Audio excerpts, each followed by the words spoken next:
Hi friends, welcome back to my channel. ఇప్పుడైతే కొత్తిమీర rice టేస్టీగా ఎలా చేసుకోవాలో చూపిస్తాను. ప్రాసెస్ అయితే చూసేయండి.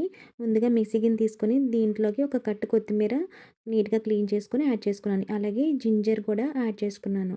అలాగే గార్లిక్ పొట్టు వలిచింది ఒక 3 అయితే యాడ్ చేసుకొని, అలాగే మిర్చి కూడా యాడ్ చేసుకొని దీంట్లోకి లైట్గా వాటర్ యాడ్ చేసి పేస్ట్లా చేసుకోవాలి. దీన్ని చూడండి, పేస్ట్ అయితే రెడీ అయిపోయింది. ఇప్పుడు స్టవ్ మీద కడాయి పెట్టుకొని దీంట్లో ఆయిల్ వేసుకొని బాగా హీట్ అయిన తర్వాత దీంట్లోకి క్యాషు, అలాగే స్టార్, అలాగే 4 లవంగాలు,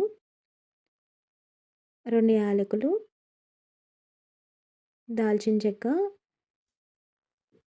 జీలకర్ర, అలాగే కరివేపాకు కూడా యాడ్ చేసుకోవాలి. చూడండి, కరివేపాకు యాడ్ చేసుకున్నాం కదా. ఇప్పుడు ఇదంతా బాగా ఫ్రై చేసుకోవాలి.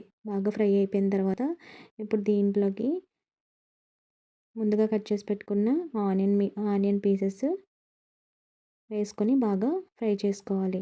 చూడండి, ఫ్రై అయితే బాగా అయిపోయింది కదా. ఇప్పుడు దీంట్లోకి పొటాటో ముక్కలు, అలాగే క్యారెట్ ముక్కలను కూడా యాడ్ చేసుకొని బాగా కుక్ చేసుకోవాలి.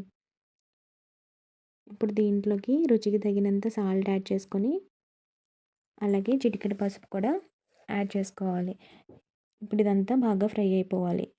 చూడండి, ఇలా తిప్పుకుంటూ ఫ్రై చేసుకోవాలి.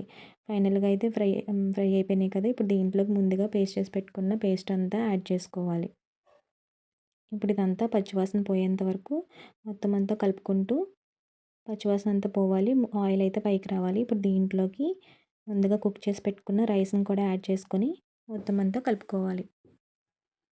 ఆ ఫ్లేవర్ అంతా దానికి పట్టే వరకు, రైస్ పట్టేంత వరకు బాగా మిక్స్ చేసుకుంటూ తిప్పుకోవాలి.